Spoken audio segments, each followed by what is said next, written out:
Flearn tutorial වලට ඔබ සාදරයෙන් පිළිගන්නවා. මේ වීඩියෝ එකේදී මම ඔයාලට කියලා දෙන්න යන්නේ Word software එකේදී bullets, numbering සහ multilist level කොහොමද පාවිච්චි කරන්න කියලා. හරි අපි වීඩියෝ එකට යමු.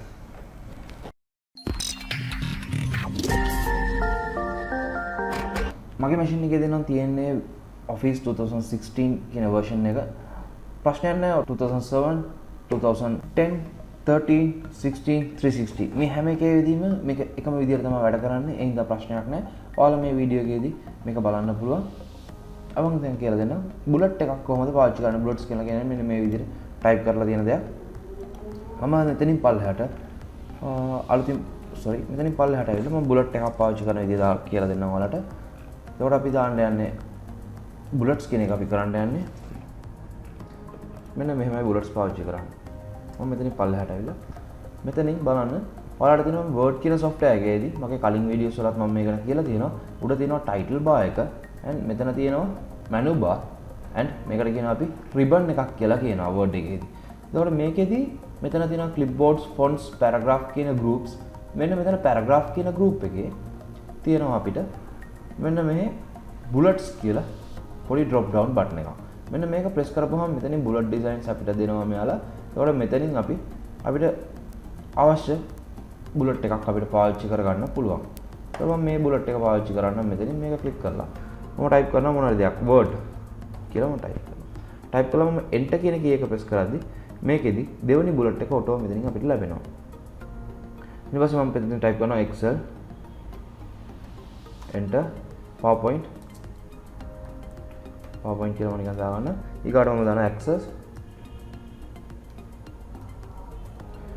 මෙතනින් දාලා enter කරපුවම තව bullet එකක් අපිට ලැබෙනවා. දැන් මෙතනින් අපිට අලුත් page එකකට ඇවිල්ලා මම මේක කරගන්න බලමු. මේ පොඩ්ඩක් පල්ලෙහාට ගන්නම්. enter key එක press කරද්දි මේක පල්ලෙහාට එනවා. ඒතකොට අලුත් bullet එකක් මෙතන ඇවිල්ලා තියෙනවා. මට මේ bullet එක අවශ්‍ය නැත්නම් මට පුළුවන් keyboard එකේ තියෙන backspace එක press කරලා මේක erase කරගන්න පුළුවන්.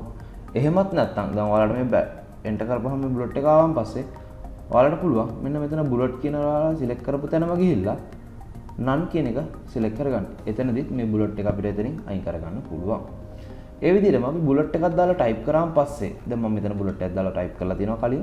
මෙන්න මේක මට select කරලා මෙතන bullet කියන icon එක ළඟට ගිහිල්ලා මෙන්න මෙතනින් අපිට අවශ්‍ය වෙන දෙයක් තියෙනවා නම් අපිට ඒක දාගන්න පුළුවන්. එතනින් select කරගන්න පුළුවන්. එතන ගියා අපිට අවශ්‍ය එකක් අපිට change කරගන්න පුළුවන්. ඊළඟට අපි බලමු numbering කොහොමද පාවිච්චි කරන්න කියන එක. ඒක numbering කියන එක මම මෙතනින් පාවිච්චි කරනවා මෙන්න මේ විදිහට. ඔන්න මේ මෙතනින් ගිහිල්ලා මේ bullets කියන එකට ඊළඟට තියෙනවා අපේ numbering කියන එක. මෙතනින් මම drop down button එක select කළා. මෙතනින් මට අවශ්‍ය number style එක මම තෝරගන්නවා. මෙතනින් numbers තියෙනවා එක එක විදිහට ABC තියෙනවා alphabet. ඊළඟට මෙතන තියෙනවා row numbers තියෙනවා. එතකොට මම මෙතනින් ගිහිල්ලා numbers වගේක් තෝරගත්තා. මම මෙතනින් දානවා candy Colombo ball මේ විදිහට මට type කරන්න ඇති number 5 වෙනවා. මට number 5 අවශ්‍ය නැහැ. ඒතකොට මම කරන්නේ අර කලින් කරපු විදිහම තමයි backspace එකෙන් අයින් කරන්නත් පුළුවන්. නැත්නම් මෙතනින් ගිහිල්ලා none කියලා දෙන්නත් පුළුවන්. එතකොට මම මෙතනින් ගත්ත numbers ටික මට වෙනස් කරගන්න පුළුවන්. මේව select කරලා මෙන්න මෙතනින් මට අවශ්‍ය වෙන design එකක් තියෙනවා. ඒක මට choose කරගන්න පුළුවන්. ඒ විදිහම තමයි කලින් මම type කරපු එකක් තියෙනවා. මෙතනින් මම මේව select කරලා මෙන්න මෙතනින් මම මේව වෙනස් කරගන්න පුළුවන්. ඔය විදිහට අපිට bullets and numbering පාවිච්චි කරගන්න පුළුවන්. මේක ඔයාලා කරලා බලන්න. ඊළඟට තියෙනවා multilist level කියන එක.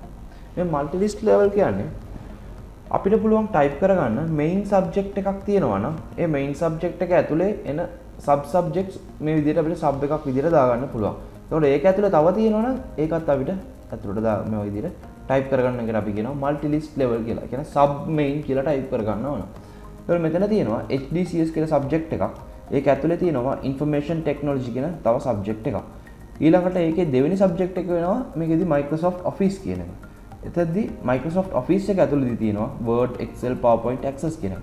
ඊළඟට තියෙනවා තව subject එකක්. ඒ කියන්නේ මෙතන HDCS එකේ යට දෙන එකක් graphic designing කියලා. ඒක ඇතුළේ තියෙනවා page maker, Photoshop, Corel Draw, Illustrator. ඊළඟට තව subject එකක් web designing කියලා. එතකොට මේ විදිහට අපි type කරගන්න යනවා නම් අපිට පුළුවන් මෙන්න මේ විදිහට ටයිප් කරනවා මම පල්ලෙහාම ඔයාලට පෙන්නන්න. එතකොට මේ මල්ටි ලිස්ට් ලෙවල් කරද්දී කොයි වෙලත් ඔයාලා බලන්න ඔයාලගේ කර්සර් පොයින්ට් එක මෙන්න මේ කෙලින් තියනවාද කියලා. ඒ කියන්නේ මේ page එකේදී margin එකටම අරන් තියනවාද කියන එක බලා ගන්න. මේ margin එකේ තියෙනකොට තමයි අපිට මේක කරන්න තියෙන්නේ ලේසි. මෙන්න මෙතනින් ගිහිල්ලා bullets තියෙනවා ඊළඟට numbering ඊළඟට තියෙනවා මේකේදී multi list level කියන එක.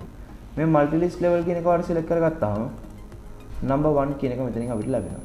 ඒතර number 1 එකේදී ඔයාලට පුළුවන් HDCS කියන මගේ subject එක මම type කරගන්න. මෙතනින් මගේ underlines වටනවා මම underlines remove කරගන්න. ඔයාලා enter කියන key එක press කරද්දී අපිට ලැබෙන්නේ number 2 කියන එක. එතනදී මට අවශ්‍ය වෙන්නේ 2 නෙමෙයි මට අවශ්‍ය වෙන්නේ A කියන එක මේකේ ඇතුලේ subject එකක් විදිහට. දැන් මම keyboard එකේ tab කියන key එක එකපාරක් press කරපුවාම ඔයාලා දන්නවා keyboard එකේ තියෙන tab කියන key එක. ඒක press කරද්දී මෙයා පොඩ්ඩක් ඇතුලට move වෙනවා. මෙතනදී මම information technology මම IT කියලා type කරගන්න. enter කියන එක press කරපුවාම B කියන එක අපිට ලැබෙනවා. මෙතනදී මම type කරනවා MS office කියන එක මම type කරගන්නවා. එතනදී මම ආපහු දැන් මට ඊළඟ එකට යන්න වෙනවා. එතකොට මම enter කියන එක press කරනවා. මට C කියන එක ලැබෙන්නේ. එතකොට අපේ තියෙනවා C කියන එක නෙමෙයි තියෙන්නේ මෙතනදී. මම ඔයාලට කලින් පෙන්නුවා Word Excel PowerPoint මේකදී ඇතුළට එන්න ඕනේ. ඒ කියන්නේ පොඩ්ඩක් ඇතුල් වෙන්න ඕනේ. එතනදී මම කරන්නේ මෙතනින් C එක ආවා. මම press කරනවා tab කියන key එක. මෙයාම අපිට ඇතුළට. එතකොට මම Word Excel enter කරන්නේ මම PowerPoint access enter. එතකොට number 5 වෙනවා. මට දැනට අවශ්‍ය වෙන්නේ 5 නෙවෙයි. මට එන්න ඕනේ C කියන එක. ඒ කියන්නේ මේක පොඩක් ඉස්සරහට එනවා. graphic designing කියන එක type කර ගන්න ඕනේ. එතනදී මම ආපහු මම tab කියන key එක press කරද්දි මෙයා යන්නේ ඇතුළට. ඒ කියන්නේ inside move වෙනවා. ඒ කියන්නේ මේකෙන් sub එකක් විදියට. මම tab එක press කරද්දි මම tab key එක press කරනවා. මෙයා ඇතුළට move වෙනවා. මට දැන් අවශ්‍ය වෙනවා මෙයා ඉස්සරහට ගන්න ඕන නම් keyboard එකේ shift කියන key එක තියෙනවා. shift key එක hold කරගෙන shift key එක press කරගෙනම ඔයාලට press කරන්න වෙනවා tab කියන key එක. එතෙන්දී මෙයා ඉස්සරහට move වෙනවා. මේ විදිහට. tab එක press කරද්දී මෙයා ඇතුළට move වෙනවා. ඒ විදිහටම shift එකත් එක්ක tab එක press කරද්දී මෙයා ඉස්සරහට එනවා. මම මෙතනදී graphic designing කියලා type කරන්නම්.